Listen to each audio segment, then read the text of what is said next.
तो यहाँ पे ये खोलने वाला एंजाइम लगा, चेन जैसा एंजाइम लगा और चेन जैसे इसको खोला और वाई सबस्ट्रक्चर फॉर्म कर दिया। इसको बोलते हैं हम लोग रेप्लिकेशन फॉर्म, यानी कि टुकड़ों में, दूसरे एंड पर आपका टुकड़ों में डीएनए का रेप्लिकेशन होगा, इसीलिए हम लोग इसको बोलते हैं लैगिंग स्ट्रैंड। क्या बोलते हैं? हेलो बच्चों, तो स्वागत है आपका science by Khan sir classes में। मैं आपका अपना रोशन आर्या बायोलॉजी मेंटोर। चलिए आज हम लोग बात करेंगे रेप्लिकेशन ऑफ डीएनए। कम से कम टाइम में हम लोग देखेंगे कैसे आपका डीएनए का रेप्लिकेशन प्रोसेस होते हैं, सारे स्टेप्स के बारे में बात करेंगे, सारे एंजाइम्स के ऊपर बात करेंगे और हम आपको सिखाएंगे कैसे इन एंजाइम्स को याद रखना है, बहुत ही सिंपल एंड ईजी फॉर्मेट में। तो आ जाइए, बहुत ही मजा आने वाला है। चलिए, ये आपका डीएनए है। आप लोग जानते हैं डीएनए के 2 स्ट्रैंड होते हैं और आप लोग जानते हैं डीएनए सेमी कंजर्वेटिवली आपका रेप्लिकेट करता है, यानी कि एक स्ट्रैंड और दूसरा स्ट्रैंड दोनों अलग हो जाता है, दोनों स्ट्रैंड में नया स्ट्रैंड आता है और उससे नया 2 डीएनए बन जाता है। इतना आप लोग जानते हैं, पिछले क्लास में आप लोग देख लिए हैं। अगर ओरिजिनल डीएनए है ना, इसके एक स्ट्रैंड को अगर हम लोग इसके एक स्ट्रैंड के ऊपर देखें, ये आपका अगर 5 प्राइम है, ये अगर 3 प्राइम है, अगर ये 3 प्राइम है, ये आपका 5 प्राइम है, तो है ना हर एक स्ट्रैंड आपका, ये स्ट्रैंड अलग होगा, ये भी स्ट्रैंड अलग हो गया, इसके ऊपर आपका नया स्ट्रैंड आएगा। इस मेथड को बोलते हैं semi conservative model of DNA replication. इसको हमारे फ्रैंकल है ना, मेसेल्सन और स्टाल साहब ने इसको एक्सपेरिमेंटली प्रूव किया था, है ना, नाइट्रोजन को लेकर, हैवी नाइट्रोजन को लेकर उन्होंने किया था। हालांकि वहाँ पे हम लोग अभी बात नहीं करेंगे, हम लोग बात करेंगे रेप्लिकेशन ऑफ डीएनए। ये था बेसिक कॉन्सेप्ट कि एक स्ट्रैंड आपका अलग हो जाएगा, दूसरा भी अलग हो जाएगा, अलग अलग एंजाइम्स की मदद से, और एक लीडिंग स्ट्रैंड बनाएगा, एक लैगिंग स्ट्रैंड बनाएगा। तो अभी के लिए समझ लो, हम बताएंगे क्या लीडिंग है क्या लैगिंग है।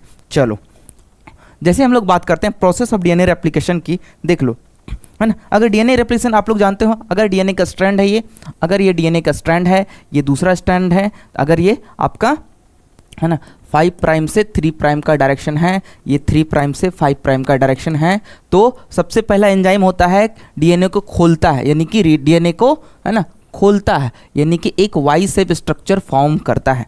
क्या? वाई शेप स्ट्रक्चर फॉर्म करता है। इस खोलने वाले आपका एंजाइम का नाम है हेलिकेज, यानी कि एक ऐसे डीएनए पूरा चेन था, तो यहाँ पे ये खोलने वाला एंजाइम लगा, चेन जैसा एंजाइम लगा और चेन जैसे इसको खोला और वाई सब स्ट्रक्चर फॉर्म कर दिया। इसको बोलते हैं हम लोग रेप्लिकेशन फॉर्क। क्या बोलते हैं? Replication fork. तो ये हेलिकेज एंजाइम है, ये हेलिकेज एंजाइम है, ये आपका क्या करता है, वाई सेब स्ट्रक्चर फॉर्म करता है और रेप्लिकेशन फॉर्क बनाता है। यानी कि यहाँ पे ये तो हो गया। अब क्या करता है, ये स्ट्रैंड दोबारा से फिर से आपका चिपक नहीं जाए, तो यहाँ पे एक एंजाइम आपका काम करता है, वो है आपका सिंगल स्ट्रैंडेड बाइंडिंग प्रोटीन्स। क्या है?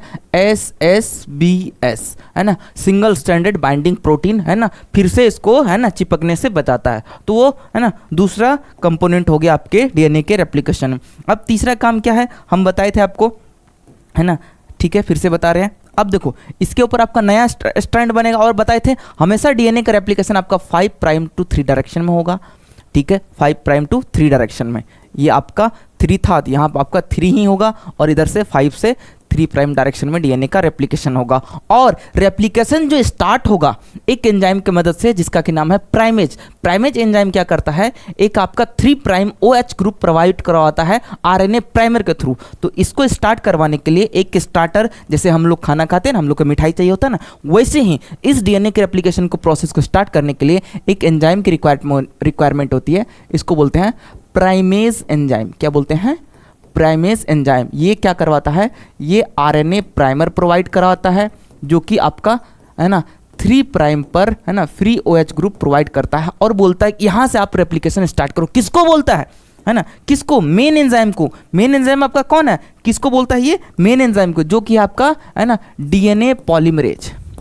डीएनए पॉलीमरेज क्या करता है कि डीएनए के स्ट्रैंड को पढ़ के डीएनए का दूसरा स्ट्रैंड बनाता है। यानी कि आप लोग जानते हो, इसी स्ट्रैंड को पढ़ के डीएनए पॉलीमरेज आपका क्या करेगा, है ना पूरा डीएनए बनाएगा, डीएनए को रीड करके ही। अगर यहाँ है A है, T है, G है, C, ऐसे ना बोलता, A का उल्टा T, है ना A सी जी, है ना, इसको पढ़ पढ़ के इसके कॉम्प्लीमेंट्री आपका क्या करेगा, आपका है ना दूसरा स्ट्रैंड तैयार करेगा। कौन? DNA polymerase. इन्होंने बना दिया। अब मेन बात आती है, क्या इधर भी सेम चीज से होगा? देख लो, हम बताए थे क्या, आपका जो बनेगा डीएनए से डीएनए बनेगा आपका हमेशा 5 प्राइम टू 3 डायरेक्शन में बनेगा। अगर ये आपका 3 प्राइम से 5 प्राइम होगा, ये भी 5 प्राइम हो गया, तो क्या हो जाएगा, इसके जस्ट कॉम्प्लीमेंट्री इधर आपका है ना क्या बनेगा, एंटी पैरेलल में आपका क्या बनेगा, 5 प्राइम से 3 प्राइम डायरेक्शन में बनेगा। लेकिन क्या ऐसे बनेगा? नहीं, ऐसे नहीं बनेगा। इधर है ना रुक रुक के बनेगा, है ना, रुक रुक के बनेगा, है ना। इसको बोलते, इसीलिए हम लोग इसको बोलते हैं लैगिंग स्ट्रैंड। ये लीड है ना कंटिन्यूअस स्ट्रैंड है, यानी कि इधर से एक ही साइड में, मतलब बाहर से अंदर की तरफ जो आ रहा है ना, तो इसको खोलते जाएगा खोलते जाएगा खोलते जाएगा, और ये आपका रेप्लिकेशन प्रोसेस आपका ऐसे ऐसे ऐसे होता जाएगा। लेकिन दूसरी तरफ अगर समझो इतना ही खोला था, यहाँ तक पूरा डीएनए मुड़ा, इतना ही खोला था, इतना आपका क्या हो गया, रेप्लिकेशन हो गया। फिर से थोड़ा खोला, फिर से दोबारा से यहाँ पे आरएनए प्राइमर लगेगा, फिर से इतना छोटा, यानी कि टुकड़ों में, दूसरे एंड पर आपका टुकड़ों में डीएनए का रेप्लिकेशन होगा। इसीलिए हम लोग इसको बोलते हैं लैगिंग स्ट्रैंड। क्या बोलते हैं? Lagging strand. लैगिंग स्ट्रैंड, यानी तो इसको बोलते हैं हम लोग डिसकंटिन्यूअस स्ट्रैंड। क्या बोलते हैं? Discontinuous strand. डिसकंटिन्यूअस स्ट्रैंड इसको हम लोग बोलते हैं, इस वाले स्ट्रैंड को। और ऊपर वाला को बोलते हैं ये कॉन्टिन्यूअस स्ट्रैंड है, यानी कि ये लगातार बनते रहता है, ये रुक रुक के नहीं बनता है। इसको बोलते हैं हम लोग कॉन्टिन्यूअस स्ट्रैंड, या नहीं तो क्या बोलते हैं इसको हम लोग leading strand. Leading strand, leading strand. तो इधर आपकी गाड़ी रुक रुक के चलती है, यहाँ पे भी आपका आरएनए प्राइमर लगेगा, तो वही बात है, हर जगह आरएनए प्राइमर आपका लगेगा और आपका रेप्लिकेशन होगा। और बताए थे अगर है ना यहाँ पे टुकड़ों में डीएनए बनेगा, क्या ये डीएनए टुकड़ों में ही रहेगा? नहीं, पूरा पूरा कंप्लीट डीएनए बनाना और 2 डीएनए बनाना है, इसको जोड़ने वाला एक एंजाइम रहता है जिसको बोलते हैं लाइगेज एंजाइम, यानी इन टुकड़ों को जोड़ता है, एक्ट एज अ ग्लू की तरह काम करता है। तो ग्लू क्या करता है? चीज़ों को चिपका देता है। तो इस डीएनए के स्ट्रैंड को क्या करेगा? चिपकाने वाला एक एंजाइम होता है, उसको बोलते हैं हम लोग क्या बोलते हैं उसको हम लोग, क्या बोलते हैं हम लोग उसको डीएनए लाइगेज, एक ग्लू की तरह काम करेगा और इसको चिपका देगा। इस एंजाइम का नाम क्या है आपका? Ligase enzyme.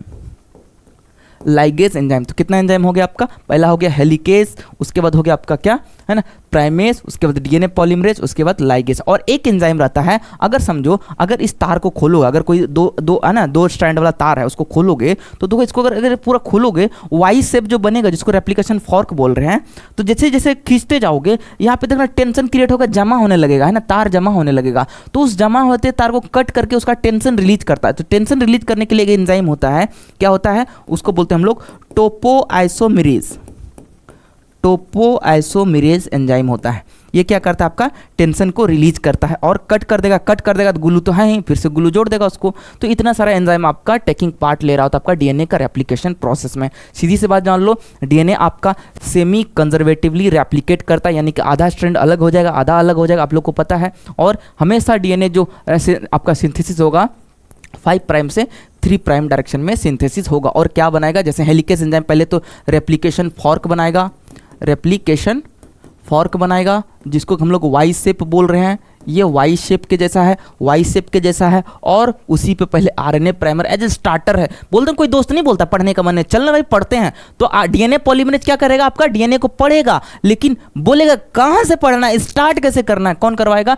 Free OH group कौन प्रोवाइड कराएगा? आरएनए प्राइमर, जो कि आपका है ना प्राइमेज एंजाइम है ना प्रोवाइड करवाता है। तो आरएनए प्राइमर आपका यहाँ पे जुड़ जाता है और वो क्या करता है? स्टार्ट करवा देता है ना। तो आपका है ना डीएनए का सिंथेसिस हो रहा होता है। एक्चुअल में ये जो डीएनए पॉलीमरेज है, ये डीएनए पॉलीमरेज आपका क्या है? एक तरह का डीएनए है ना। अगर इसका पूरा नाम देखें, देखो डीएनए को पढ़ के पॉलीमराइज करेगा तो डीएनए डिपेंडेंट डीएनए पॉलीमरेज। अगर एमआरएनए का जब हम लोग पढ़ेंगे, ट्रांसक्रिप्शन पढ़ेंगे, तब वहाँ क्या करता है? डीएनए को पढ़ करके एमआरएनए बनता है, तो वहाँ बोलते हैं हम लोग डीएनए डिपेंडेंट आरएनए पॉलीमरेज। यहाँ पे क्या बोलेंगे हम लोग? DNA dependent DNA polymerase. Actual में क्या है डीएनए? ये आपका डीएनए डिपेंडेंट डीएनए पॉलीमरेज। कैसा एंजाइम है? डीएनए के ऊपर डिपेंडेंट है आपका डीएनए पॉलीमरेज, यानी कि डीएनए को पढ़ करके ये क्या बना रहा है? डीएनए बना रहा है, और आपका है ना नया डीएनए बन जाता है। इतना ही सारा आपका है ना स्टेप्स है, बाकी बहुत ही आसान है ये।